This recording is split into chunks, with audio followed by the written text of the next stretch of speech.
बिस्मिल्लाहिर्रहमानिर्रहीम, अस्सलाम वालेकुम नाज़रीन। आप यूट्यूब चैनल देख रहे हैं, मैं इमरान खान हूँ। अब तक की जो सबसे बड़ी खबर है वो तो ये है कि सदर पाकिस्तान ने किए किराए पे पानी फेर दिया।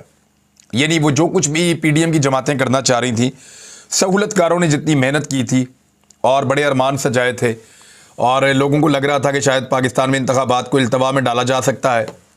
ख्वाहिशात तो ये थी कि इंतखाबात को ले जाया जाए अगस्त के बाद, यानी कुछ लोग कहते थे नवंबर में होंगे, कुछ लोग कहते थे अक्टूबर में होंगे, लेकिन इंतखाबात जल्दी नहीं होंगे, गर्मियां गुजरने के बाद होंगे। सर्दियों के आगाज़ जब आएगा दोबारा से, अभी तो मौसम बहार है, तो ऐसा लगता था कि इंतखाबात को डिले में डाला जाएगा। लेकिन सदर पाकिस्तान ने जब तारीख दी, ये मामला सुप्रीम कोर्ट ऑफ पाकिस्तान में गया। सुप्रीम कोर्ट ऑफ पाकिस्तान में जब मामला गया तो एक बात याद रखिएगा, बड़ी कोशिश की गई है कि high courts supreme court of Pakistan के फैसले के बावजूद और यानी फैसला दें और ये मामला एक नए तनाज़े में जाए। लेकिन पेशावर और लाहौर दोनों हाई कोर्ट्स ने सुप्रीम कोर्ट ऑफ पाकिस्तान के फैसले को दुरुस्त तो वो उनकी तो इख्तियार नहीं है, लेकिन सुप्रीम कोर्ट ऑफ पाकिस्तान के फैसले के मुताबिक उन्होंने जो है वो अपने केसेस को ख़त्म कर दिया है। यानी अब फैसला वही है जो सुप्रीम कोर्ट ऑफ पाकिस्तान में हो गया है। सुप्रीम कोर्ट ऑफ पाकिस्तान ने सदर पाकिस्तान से मुशावरत का कहा था, ये पंजाब के लिए और खैबर पख्तूनख्वा के लिए उन्होंने कहा था कि गवर्नर तारीख दे। तो सदर पाकिस्तान ने 30 अप्रैल बरोज़ एतवार की तारीख दे दी है। मैंने आपसे पहले अर्ज़ किया था कि अप्रैल के आखिरी हफ्ते में या मई के पहले हफ्ते में या मैक्सिमम मई के दूसरे हफ्ते तक ये इंतखाबात जा सकते हैं। इससे ज़्यादा आगे ये इंतखाबात नहीं जाएंगे, मैं बारहा आपको ये बता चुका हूँ और वही सूरत हाल बन गई है। अप्रैल के आखिरी हफ्ते में ये जब होगा इलेक्शन, तो अप्रैल के बाद मई का महीना आ जाएगा और मई की 20, 22, 25 तारीख तक नई हुकूमत बन जाएगी। और वो जो नई हुकूमत बनेगी वो आते ही फौरी तौर पे जून में बजट पेश करेगी सूबाई, खैबर पख्तूनख्वा का भी और पंजाब का भी। अब क्योंकि यहाँ पे कंटिन्यूटी है, पहले से ही पाकिस्तान तहरीक इंसाफ की हुकूमतें इन दोनों सूबों में रही हैं, तो वो मामलात को जानते हैं, उनके लोग इसके ऊपर काम कर रहे हैं। जैसे ही उनकी हुकूमत आएगी और सबको नज़र आ रहा है, पीडीएम को भी सबको नज़र आ रहा है कि उन्हीं की हुकूमत आ रही है, तो जैसे ही उनकी हुकूमतें आएंगी दोनों सूबों में, तो वो मामलात को संभाल लेंगे। अभी तक कोशिशें की जा रही है कि कुछ भी करके इंतखाबात से भाग जाएं। सदर पाकिस्तान ने पहले भी एक फ़ैसला आइन और कानून के मुताबिक किया था, अब दोबारा भी उनका फ़ैसला आइन और कानून के मुताबिक है। 30 अप्रैल को पाकिस्तान के दो बड़े सूबों में, यानी पाकिस्तान के ज़्यादा बड़े हिस्से के अंदर इंतखाबात होने जा रहे हैं और इन इंतखाबात के अंदर पाकिस्तान तहरीक इंसाफ अब तक की इत्तला के मुताबिक या अब तक के तमाम सर्विस के मुताबिक फेवरेट है। जो इंतखाबात हुए 80% पाकिस्तान तहरीक इंसाफ ने कामयाबी हासिल की है। खैबर पख्तूनख्वा में तो ऐसा लगता है कि तहरीक इंसाफ स्वीप कर जाएगी और शादो नादर कुछ सीटें जो हैं वो फजल रहमान साहब को या ANP को कोई एक आधी या इस तरह उनको सीटें मिलेंगी। लेकिन दूसरी जानिब जो पंजाब की सूरत हाल है, यहाँ पे PMLN के साथ सेंट्रल पंजाब के सिर्फ कुछ हल्के रह गए हैं जहाँ पे मुकाबला है। जनूबी पंजाब में पाकिस्तान तहरीक इंसाफ बहुत आगे निकल गई है और जैसे ही आप सेंट्रल पंजाब से निकलकर सॉल्ट रेंज में दाखिल होते हैं तो यहाँ से लेके पिंडी डिवीज़न, मियांवाली वाली साइड, खुशाब, भक्कर, लिया, इन तमाम इलाकों में पाकिस्तान तहरीक इंसाफ ऐसा लगता है कि क्लीन स्वीप कर जाएगी। तो इन दो सूबों के अंदर 2/3 अक्सरियत के साथ हुकूमत बनने के बाद सेनेट के अंदर पाकिस्तान तहरीक इंसाफ की अक्सरियत बढ़ेगी और उनके लोगों की तादाद में इजाफा होगा। अब ये सदर पाकिस्तान ने कह दिया है 30 अप्रैल को इलेक्शन है। अभी तक कोशिश की जा रही है कि इंतखाबात से भागा जाए और इमरान खान साहब की जान को इस बीच में शदीद खतरात लाहक हैं। लेकिन रोज़ाना एक नई खबर निकाली जाती है। मैं को टीवी चैनल्स देख रहा था, उनके नुमाइंदे भी वहाँ पे मौजूद नहीं थे, लेकिन उन टीवी चैनल्स ने बड़े गंदे तरीके से एक रिपोर्टिंग की है। आज इमरान खान साहब की मुलाकात करवाई गई। जो बीट रिपोर्टर्स हैं, बीट रिपोर्टर कहते हैं जी सहाफ़त की ज़बान में वो वाला सहाफ़ी जो उस मखसूस एरिया के अंदर रिपोर्टिंग करता है। यानी अगर कोई क्राइम रिपोर्टर है और पुलिस से मुतालिक, जराइम से मुतालिक, इन चीज़ों से मुतालिक वो कवरेज करता है तो उसको कहते हैं क्राइम बीट का रिपोर्टर है, यानी उसकी बीट जो है वो क्राइम रिपोर्टिंग है। अगर कोई हेल्थ रिपोर्टर है तो उसकी बीट जो है वो हेल्थ रिपोर्टिंग है। पॉलिटिकल रिपोर्टर है तो उसकी पॉलिटिकल बीट है। तो PMLN जो है वो भी एक बीट होती है। मैं PMLN की बीट बड़ा लंबा अरसा करता रहा हूँ, इसीलिए इनको इतनी अच्छी तरह जानता हूँ। PTI की भी बीट है, तो पीटीआई के जो बीट रिपोर्टर हैं, जो लोग पीटीआई को कवर करते हैं कंटिन्यूसली, वो लोग आए थे इमरान खान साहब को मिलने के लिए। वहाँ पे सवाल जवाब का सेशन हुआ और बड़ा लगातार लंबा सेशन चल रहा था और बार बार सहाफ़ी इमरान खान साहब को ये कह रहे थे कि आप एस्टेब्लिशमेंट के साथ बातचीत क्यों नहीं करते, एस्टेब्लिशमेंट के साथ रब्ता क्यों नहीं करते। तो जो खबर छपी है या लगाई गई है वो मैं आपको बता देता हूँ। खबर को इस तरीके से पोर्ट्रे किया गया है कि जैसे इमरान खान साहब मिन्नतें कर रहे हैं कि आर्मी चीफ मुझे क्यों नहीं मिलते, मुझे अपना दुश्मन समझते हैं, मैं मुल्क की खातिर मिलने के लिए तैयार हूँ, वो मुझे मिलते नहीं हैं, एस्टेब्लिशमेंट से मेरी कोई दुश्मनी नहीं है। इस किस्म की चीज़ें जो हैं वो पोर्ट्रे की गई और इस तरह की चीज़ें रिपोर्ट की गई। अच्छा, जिन चैनल्स ने ये रिपोर्ट की हैं वो नॉर्मली अपनी खबरें डिलीट कर दिया करते हैं, उनकी क्रेडिबिलिटी नहीं है। शुरू में मुझे भी ऐसे ही लगा कि शायद ये ठीक है बात, और मैं यही समझता रहा कि शायद ये टीवी चैनल दुरुस्त रिपोर्ट कर रहे हैं, लेकिन इतनी गंदी और गलत रिपोर्टिंग की तो मैं सोच भी नहीं सकता था। तो जब मैंने वहाँ पे जो सहाफ़ी मौजूद थे उनमें से कुछ से बात की, जो वहाँ पे पाकिस्तान तहरीक इंसाफ के लोग थे उनसे बात की, तो फिर उन्होंने बताया कि एक्चुअली बातचीत इमरान खान साहब की और इन लोगों के दरमियान हुई क्या है। बार बार जब सहाफ़ियों ने इमरान खान साहब को कहा कि आर्मी चीफ से आप रब्ता क्यों नहीं करते, तो इमरान खान साहब ने कहा कि हमने तो जब जनरल बाजवा आर्मी चीफ थे तो उनसे भी रब्ता किया था और सदर ने रब्ता किया था। फिर उन्होंने कहा तो मैं बाजवा साहब से 2 मरतबा मिला भी था, अगर ये वाले आर्मी चीफ मिलना चाहेंगे तो ताली 2 हाथों से बजती है। यानी मेरी तरफ से तो पहले भी कोई इनकार नहीं था, मुलाकात के लिए तो मैं सबके लिए, मुज़ाकरात के लिए तो मैं मौजूद रहता हूँ। तो वो पहले भी मुलाकात होती रही है, लेकिन मेरा मौक़िफ़ अपनी जगह पे मौजूद रहेगा। मेरा अपना एक मौक़िफ़ है, उस मौक़िफ़ के ऊपर मैं डटा रहूँगा और मुलाकात का कोई मसला नहीं है। ताली 2 हाथों से बजती है, 1 हाथ से नहीं बजती। फिर बार बार ये पूछा गया इमरान खान साहब से कि एस्टेब्लिशमेंट से लड़ाई आप ख़त्म क्यों नहीं करते। तो इमरान खान साहब ने कहा कि लड़ना चाहता कौन है, मेरी तो किसी से दुश्मनी नहीं है। जो कुछ मेरे साथ हुआ उसके ऊपर एक्शन आर्मी चीफ ने लेना था। ये जो नए आर्मी चीफ आए इनके बारे में उनकी बात थी। उन्होंने कहा कि मेरा नए आर्मी चीफ के साथ कोई पर्सनल इशू नहीं है और जिसके साथ पर्सनल इशू मेरा जिस बंदे के साथ है वो मैं सामने रख चुका हूं। मेरे साथ जो कुछ हुआ इस पर एक्शन आर्मी चीफ ने लेना था।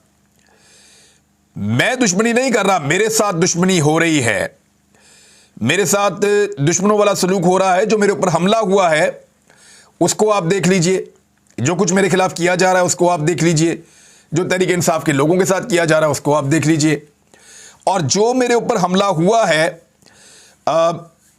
उसके सबूतों को जो है वो कवर अप किया जा रहा है अब।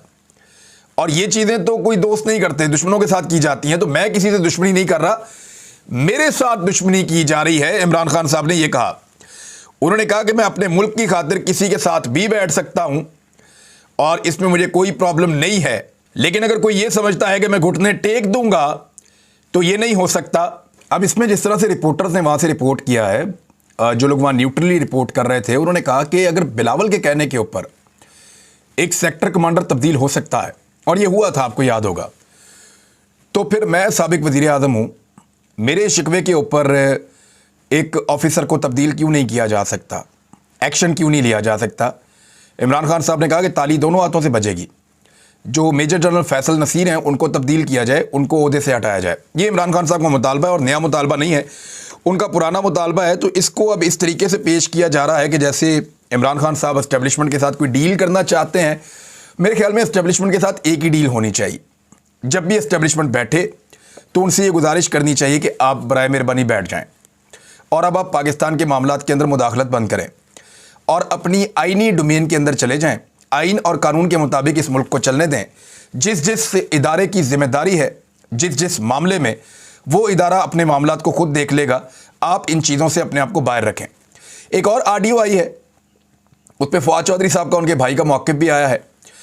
मुझे बज़ाहिर आवाज़ें फवाद चौधरी की और उनके भाई की ही लग रही हैं, फैसल साहब जो एडवोकेट हैं। लेकिन एक चीज़ मुझे थोड़ी सी अजीब लग रही है कि उसमें एक शोर है, जो पहले भी आपको याद होगा, साकिब निसार साहब की जब ऑडियो बनाई गई थी तो एक जुमला यहाँ से उठाया, एक वहाँ से उठाया, एक वहाँ से उठाया, तो बहुत सारे ऑडियोज़ को इकट्ठा करके तो एक ऑडियो तैयार कर दी गई थी। तो ऐसे ही एक नई ऑडियो तैयार कर दी गई है और उस नई ऑडियो के ज़रिए से मार्केट में एक नया प्रोपेगेंडा लॉन्च किया गया है।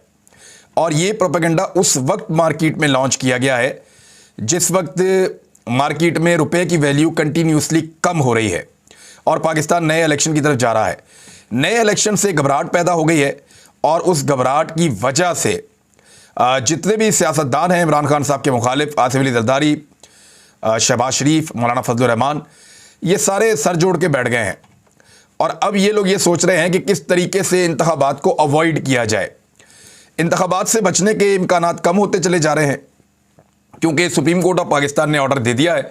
अब पाकिस्तान में कुछ बहुत बड़ा तजर्बा करना पड़ेगा, या खुदा न खास्ता पाकिस्तान के अंदर कोई बहुत बड़ा सानहा या मामला अगर हो जाए तो फिर इंतखाबात जो है वो मुलतवी हो सकते हैं। अदरवाइज इंतखाबात के अंदर जो बाकी दिन रह गए हैं वो 57 हैं, यानी 57 दिनों के बाद पाकिस्तान में आम इंतखाबात हो रहे होंगे, ख़ास तौर पे 2 सूबों के अंदर। अब तक इंतखाबात से भागने के लिए इंपोर्टेड हुकूमत ने क्या कुछ किया वो मैं आपको बता देता हूँ। नंबर 1, जब असेंबली को तहलील करने का इमरान खान साहब ने फैसला किया तो असेंबली की तहलील से बचने के लिए मुस्लिम लीग नून वज़ीर आला के ख़िलाफ़ तहरीक अदम एतमाद लेकर आई और साथ में उनको एतमाद का वोट लेने के लिए भी कह दिया।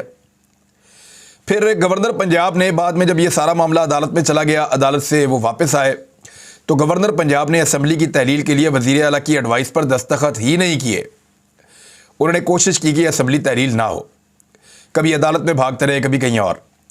वफाक ने इंतखाबात के लिए इलेक्शन कमीशन को 14 अरब रुपए के फ़ंड देने थे, उन्होंने इलेक्शन कमीशन को फ़ंड्स देने से भी माजरत कर ली। हुकूमत ने इलेक्शन कमीशन को इंतखाबात के लिए फ़ौज, रेंजर्स और FC एहलकारों को मुहैया करने से भी इनकार कर दिया। उन्होंने कहा जी हम मैन फोर्स आपको नहीं दे सकते। दूसरी जानिब इंतज़ामिया से भी ये दबाव डाला गया कि ये कहा जाए कि ऑफिसर्स अवेलेबल नहीं हैं, ROs भी अवेलेबल नहीं हैं और पोलिंग स्टाफ भी आपको नहीं मिलेगा। लाहौर हाई कोर्ट में इलेक्शन कराने के लिए जो दरख्वास्त दायर की गई उसमें इलेक्शन कमीशन ने इंतखाबात ना कराने के लिए भरपूर दलाइल दिए कि हम इलेक्शन करवाने नहीं चाहते। इलेक्शन कमीशन के मुताबिक कानून में इलेक्शन की तारीख मुअख्खर हो सकती है। अगर कौमी असम्बली और सूबाई असम्बली के इलेक्शन एक दिन ना हो तो शफाफ इलेक्शन नहीं हो सकते। यानी अजीबोगरीब बातें जो हैं वो इलेक्शन कमीशन ने भी जाके की। सिर्फ इंपोर्टेड हुकूमत का किरदार नहीं था इंतखाबात से भागने में। नई मरदमशुमारी से इलेक्शन को मशरूत करने की भी कोशिश की गई, हालांकि ये सुप्रीम कोर्ट ऑफ पाकिस्तान ने मामला सेटल कर दिया है कि जो मरदमशुमारी मौजूद है उसके ऊपर आप इंतखाबात करवा लें। नई मरदमशुमारी की ज़रूरत नहीं है, आप वो करवाएं पाकिस्तान के अंदर, अच्छी बात है, होनी चाहिए मरदमशुमारी, लेकिन जो इंतखाबात हैं वो पुरानी मरदमशुमारी के ऊपर और हल्का मदियों के ऊपर हो जाएंगे। हुकूमत ने सुप्रीम कोर्ट में इलेक्शन कराने के हवाले से जो बेंच बना उस पर एतराज़ात किए, उस पर इल्ज़ामात लगाए। बाद में जब बेंच तब्दील होकर 5 रुकनी बेंच बन गया तो गवर्नर पंजाब का सूबे में इंतखाबात की तारीख देने से साफ इनकार भी एक सामने आया थोड़ा सा पहले, और गवर्नर खैबर पख्तूनख्वा का भी इसी तरह का सामने आया फैसला कि वो इंतखाबात की तारीख नहीं दे रहे थे। जो सुप्रीम कोर्ट में बेंच बना उसके ऊपर बार बार एतराज़ करना शुरू हो गए ये लोग। लाहौर हाई कोर्ट के फैसले पर अमल दरामद करने की कोई कोशिश नहीं की गई। जब लाहौर हाई कोर्ट ने कहा कि आप इंतखाबात करवाएं और गवर्नर, इलेक्शन कमीशन ये मिलकर इंतखाबात की तारीख दें, तो तारीख देने की बजाय ये लोग अपीलों में चले गए। सदर ने इलेक्शन कमीशन को ख़त लिखा कि आइए मुशावरत करते हैं, और मुशावरत के लिए 2 मरतबा ख़त लिखकर बुलाया, लेकिन इलेक्शन कमीशन ने मुशावरत करने से ही इनकार कर दिया क्योंकि इलेक्शन करवाने का PDM की जमातों का और उनके सहूलतकारों का कोई इरादा नहीं था। सुप्रीम कोर्ट के मौजूदा फैसले को मशकूक बनाने के लिए इस वक्त भी बयानबाजी की जा रही है और प्रोपेगेंडे का सहारा लिया जा रहा है। तो ये आपने देखा कि किस तरह आगे लग के भाग रहे थे इलेक्शन के, और सब ये चाह रहे थे कि इंतखाबात के अंदर हिस्सा ना लिया जाए और इंतखाबात पाकिस्तान के अंदर होने ही नहीं चाहिए, क्योंकि इंतखाबात होते हैं तो इमरान खान साहब ज़्यादा आगे निकल जाएंगे। और अब कभी छोटी सी ऑडियो, छोटी सी वीडियो, यानी हर किस्म की पाकिस्तान की कौम को अजियत देने के बाद, कभी डॉलर महंगा, कभी घी महंगा, कभी आटा महंगा, कभी पेट्रोल महंगा, कभी महंगाई जो है वो कई गुना ज़्यादा हो गई है।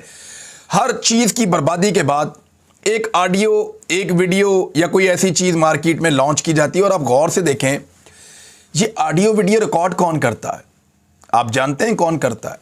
आम आदमी के पास तो इसका इख्तियार ही नहीं है, आम आदमी के पास तो इसकी सहूलत ही नहीं है, उसके पास तो वो सॉफ्टवेयर और वो निज़ाम ही नहीं है।